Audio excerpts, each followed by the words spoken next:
साथियों, सनसनीखेज crime story. बेटे ने की मां की हत्या, पीते के पिस्तौल से मां का मर्डर, अफेयर से लेकर पबजी तक की थ्योरी में उलझी हत्या की गुत्थी। Lucknow PUBG murder story. Lucknow का पबजी मर्डर केस याद होगा। एक बेटा कैसे अपनी ही मां का हत्यारा बन गया, उसकी लाश के साथ 3 दिनों तक घर में रहा। इसके बाद पुलिस को झूठी कहानी बताई। वह 7 जून 2022 की रात थी। लखनऊ के पीजीआई इलाके के वृंदावन कॉलोनी लखनऊ के पीजीआई पुलिस स्टेशन में एक कॉल आई। कॉलर बोला, मेरी बहन की बिजली मैकेनिक ने हत्या कर दी है, लाश घर में पड़ी है। मरने वाले का नाम साधना है, वो 40 साल की है। यह सुनकर पुलिस हैरत में पड़ गई। वह तुरंत मौके वारदात पर पहुंची। पुलिस ने देखा कि कमरे में एक महिला की लाश खून से लथपथ पड़ी थी। कमरे से बदबू आ रही थी। कमरे के बाहर 2 बच्चे मौजूद थे। ये बच्चे साधना के थे। वो साधना जिसकी हत्या हो चुकी थी। एक 16 साल का लड़का और दूसरी 10 साल की लड़की। लाश को देखने से ऐसा लग रहा था कि हत्या 3 या 4 दिन पहले हुई थी। लाश सड़ने लगी थी। हालात ने सुनाई पुलिस को पूरी कहानी। पुलिस ने तुरंत लाश को पोस्टमार्टम हाउस पहुंचाया, लेकिन घर में मौजूद बच्चे को देखकर पुलिस का माथा ठनक गया। पुलिस के मन में यह सवाल आना शुरू हो गया कि आखिर बच्चे घर में थे, उनकी मां का मर्डर हो गया और बच्चे को कई दिनों तक पता ही नहीं चला। घर में मौजूद साधना के बेटे से सबसे पहले पुलिस ने पूछताछ शुरू की। ये पूछा गया कि उसे इसका कब पता चला। साथ साथ पड़ोसियों ने बताया कि उन्होंने किसी बाहरी व्यक्ति को इनके घर के अंदर घुसते हुए नहीं देखा। साधना के बेटे का बर्ताव पुलिस को अटपटा लगा। वो सीधे सीधे किसी सवाल का जवाब नहीं दे रहा था। वो दुखी नजर नहीं आ रहा था। इतने में उसने पुलिस को एक और कहानी सुना दी। साधना का बेटा बोला, सोमवार को एक बिजली वाले अंकल आए थे। मम्मी का उनसे झगड़ा हुआ। उसी ने मम्मी को मारा। इस दौरान एक टीम यह पता लगा रही थी कि घर में बच्चे का बर्ताव किस तरीके का था। साधना के कई रिश्तेदारों से भी साथ साथ पूछताछ जारी थी। पुलिस को साधना के बेटे के बात पर यकीन नहीं हो रहा था। लड़के का कहना था कि उसकी मां का मर्डर 24 घंटे पहले हुआ था, लेकिन लाश तो कुछ और ही गवाही दे रही थी। लाश सड़ चुकी थी और कई दिन पुरानी लग रही थी। पड़ोसियों की बात पर ठनका पुलिस का माथा। पड़ोसियों से पूछताछ में एक और खुलासा हुआ।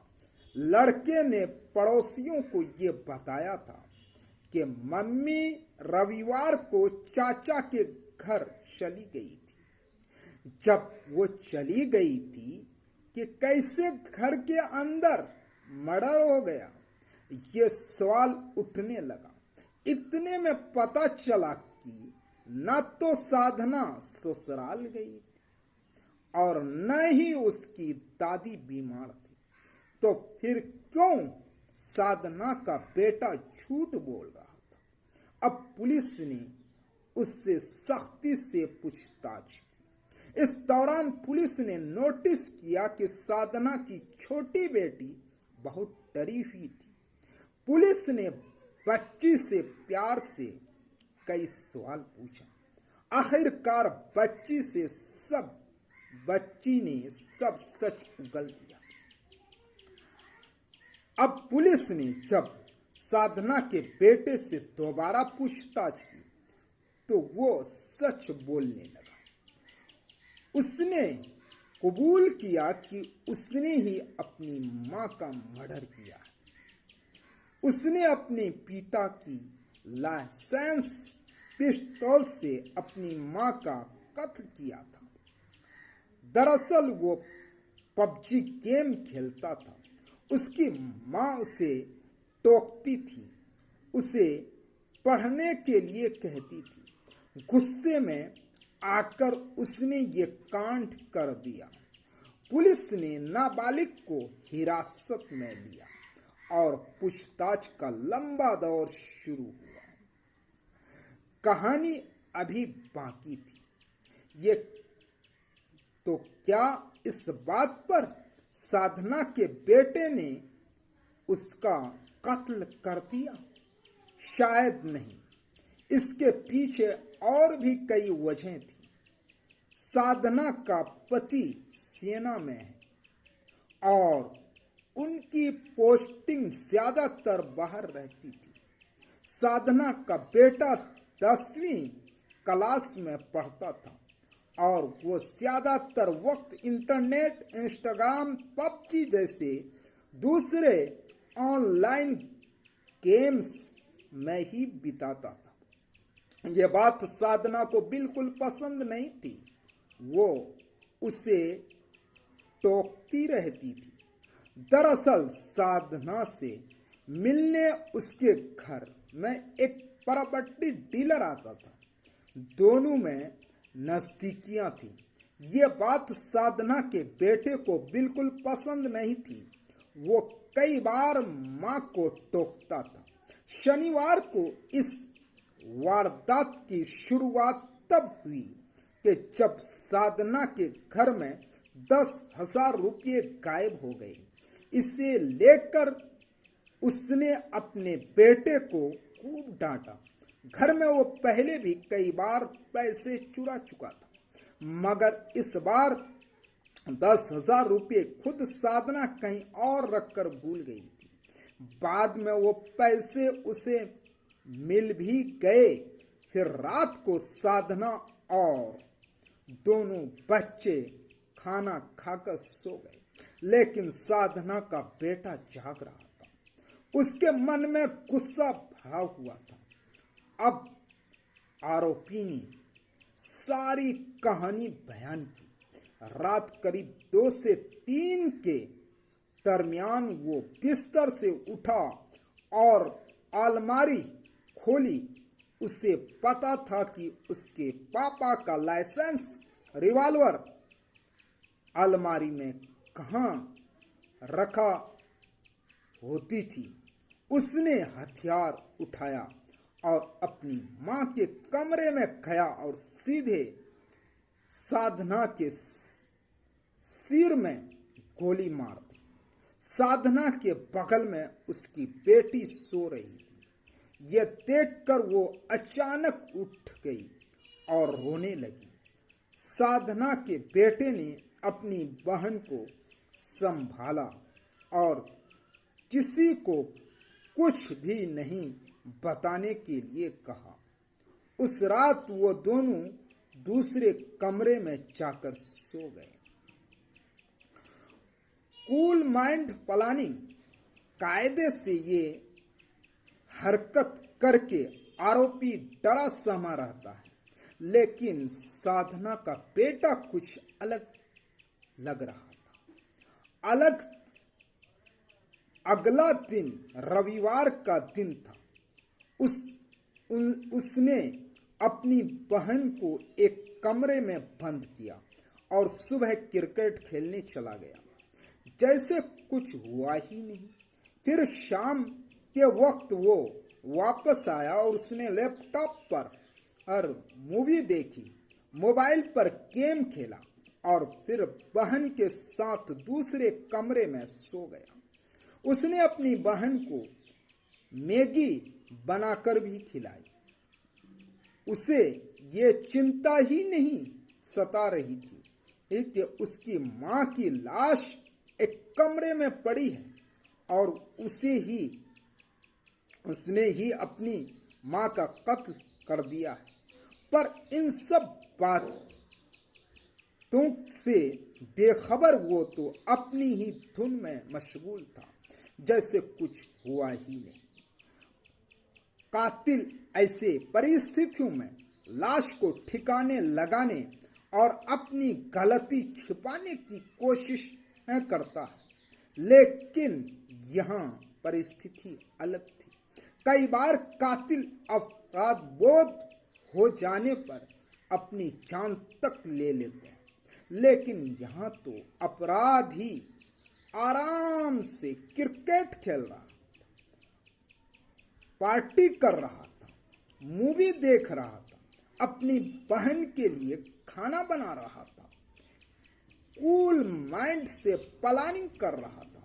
लाश की बदबू से बड़ी परेशानी, लाश की बदबू आना शुरू हो चुकी थी। इस 16 साल के लड़के ने अब रूम फ्रेशनर का इस्तेमाल करना शुरू किया। वो वापस उस कमरे में गया और रूम फ्रेशनर छिड़क कर दूसरे कमरे में आ गया। एक कमरे में लाश थी तो दूसरे कमरे में दोनों बच्चे। इतने में एक पड़ोसी ने घर का दरवाजा खटखटाया। बच्चे से उसकी माँ के बारे में पूछा। उसने बहाना बनाया और कहा कि मम्मी दादी के पास गई है। अगले 2 दिनों तक पड़ोसियों ने ही इन दोनों को खाना खिलाया, लेकिन वक्त बीतता जा रहा था। अब आरोपी घबराने लगा था। घबरा कर उसने मंगलवार को अपने पिता को फोन कर दिया। फोन पर कहा कि बिजली मिस्त्री ने मम्मी को मार दिया है। इसके बाद वीडियो कॉल करके अपनी माँ की लाश दिखाई।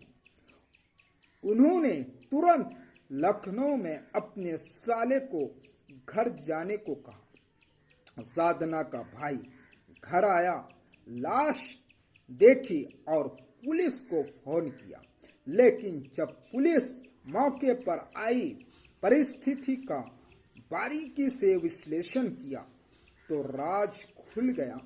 जांच में ये भी सवाल खड़ा हुआ था कि कहीं खुद आरोपी के पिता ने तो जानबूझकर अपनी रिवॉल्वर को घर में रख दिया ताकि उसका बेटा उसे तलाश ले और अपनी माँ को मार दे। क्योंकि पति पत्नी में अक्सर विवाद होता था। ये भी सवाल उठा था कि तीसरे शख्स की बात क्या साधना के पति को नहीं पता था।